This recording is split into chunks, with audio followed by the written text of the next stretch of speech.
اتنا مسلم ہے کہ اس آیت کے نزول پر اگر نص سے معصوم نہ ہو تب بھی عید منانے کا موقع ہے، چہ جائے کہ نص سے معصوم فرما رہے ہیں کہ عید ہے، سب سے بڑی عید ہے۔ اب یہ آپ حضرات سب جانتے ہیں کہ روزہ غدیر روزہ رکھنے کا ثواب کتنا ہے۔ روزہ غدیر مستحب روزہ 120 سال کے روزوں کا ثواب، مستحب، واجب نہیں ہے، مستحب، مگر 120 سال کے روزوں کا ثواب ہے اس ایک بار۔ آگے بڑھنا، یہ جو معصومین کے ہاں کلمات آتے ہیں، توجہ رکھیے گا، یہ نقطہ شاید اس فقیر سے پہلے کسی سے نہ سنا ہو۔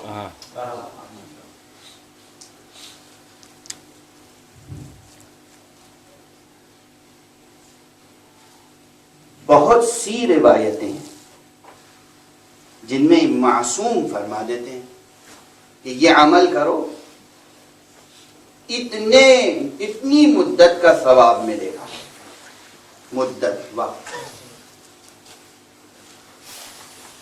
روزہ غدیر روزہ رکھو، 120 سال کے روزوں کا ثواب ملے گا۔ توجہ رہے، میں کیا عرض کر رہا ہوں، گفتگو مربوط ہے، تسلسل ذہن میں رہے پہلے جملے سے۔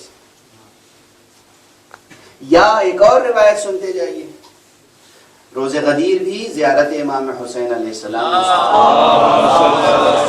شب غدیر بھی زیارت امام حسین مستحب، زیارت امیر المومنین بھی مستحب۔ روزہ غدیر معجزے ظاہر ہوتے ہیں قبر مبارک امیر المومنین سے، جس کی روایت اپنوں نے نہیں غیروں نے کی ہے۔ بہت مشہور مصنف ہے عربی زبان کا، جس کی کتاب دنیا کی اکثر بڑی زبانوں میں ٹرانسلیٹ ہو چکی ہے، سفرنامہ ابن بطوطہ۔ ابن بطوطہ 18 عید غدیر کو نجف اشرف میں موجود تھا، اور اس نے اپنی آنکھوں سے معجزے دیکھے، بیماروں کو صحت پاتے ہوئے دیکھا، معلولین کو صحت یاب ہوتے ہوئے دیکھا۔ یہ معمولی روز نہیں ہے، اور اگر کوئی قبر مطہر و مبارک کے نزدیک نہیں ہے تو مایوس ہونے کی ضرورت نہیں۔ جس طرح زمانہ اور وقت ان کا محکوم ہے، ان کے آگے نہ زمان کی حقیقت ہے نہ مکان کی حقیقت۔ یہ تھوڑی کہ علی وہاں ہیں ہم سے بے خبر ہے، علی حاضر ہے، علی ناظر ہیں، علی باخبر ہیں۔ بڑی بحثیں کرتے ہیں لوگ، حاضر و ناظر ہیں کہ نہیں، حاضر و ناظر ہیں، حاضر و ناظر۔ آپ غائب ہیں، وہ غائب ہیں، آپ غائب ہیں، وہ حاضر ہیں، وہ ناظر ہیں، وہ حاکم ہیں۔ اللہ جسے حاکم بنائے، اللہ کسی غائب کو حاکم نہیں بنا سکتا۔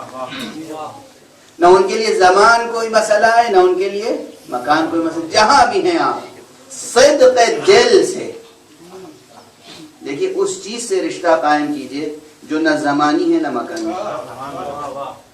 سمجھیے میں کیا عرض کر رہا ہوں، آپ کا یہ جسم، یہ بدن، یہ زمانی بھی ہے مکانی بھی ہے۔ آپ کی روح نہ زمانی ہے نہ مکانی ہے، علی سے روحانی رشتہ قائم، علی سے روحانی رشتہ قائم کیجئے۔ وہ بھی لا زمانی لا مکانی، آپ کے پاس ایک چیز ہے لا زمانی لا مکانی، وہ ہے آپ کی روح۔ روحانی رشتہ قائم کیجئے، جہاں بھی ہیں آپ کی مدد ہوگی۔ بہرحال یہ تو درمیان میں نے عرض کر دیا۔ عرض جو کر رہا تھا کہ یہ جو روایات ہیں، یہ عمل کرو گے 60 سال کا ثواب، یہ عمل کرو گے۔ اب ایک روایت ایک ام المؤمنین سے ہے، حضور بیٹھے ہوئے، امام حسین تشریف لے آئے،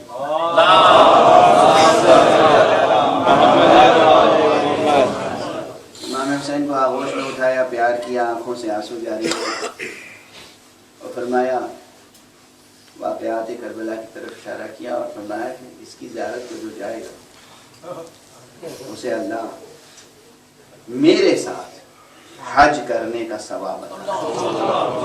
میرے ساتھ، یوں ہی نہیں کہ صرف حج، حضور کے ساتھ حج کرنے کا ثواب۔ اب صرف میرے ساتھ کی تشریح کے لیے وقت نہیں ہے، رسول کے ساتھ حج کے معنی کیا ہے؟ رسول کے ساتھ حج کے معنی یہ نہیں کہ رسول کے کارواں میں ہو،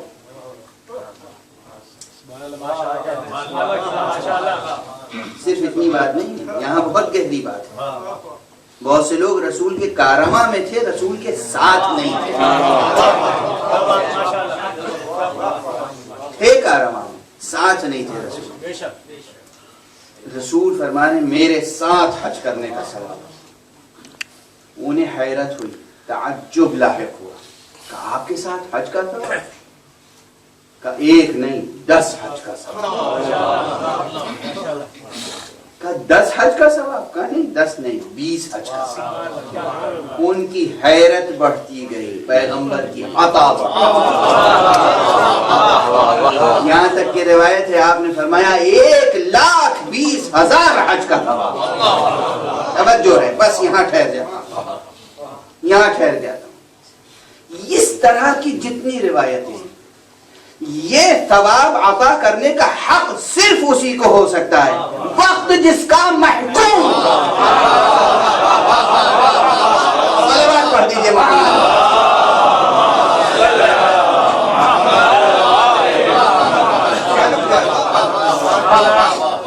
جو ہے محکومیت وقت کے معنی، بس میں تو لفظیں کہہ کے گزر جاتا ہوں اور بہت سی تفصیلات ذہن میں رہ جاتی ہیں۔ وقت کی محکومیت کے، وقت محکوم ہے ان کا۔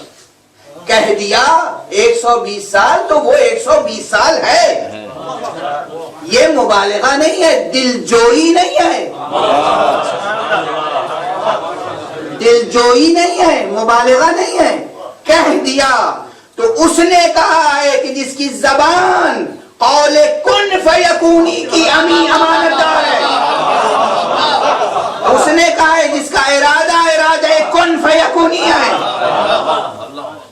اس ولی نے کہا ہے جسے ولایت تشریعیہ بھی حاصل ہے، ولایت تکوینیہ بھی حاصل ہے، اس نے کہا ہے کہ جس کی بیٹی اگر کہہ دے کہ بیٹا تمہارا لباس رضوان لے کر آ رہے ہیں تو رضوان لے کر آتا ہے، اگر وہ نبی کہہ دے کہ 120 سال کا ثواب ہے پھر 120 سال کا ثواب۔ توجہ ہے؟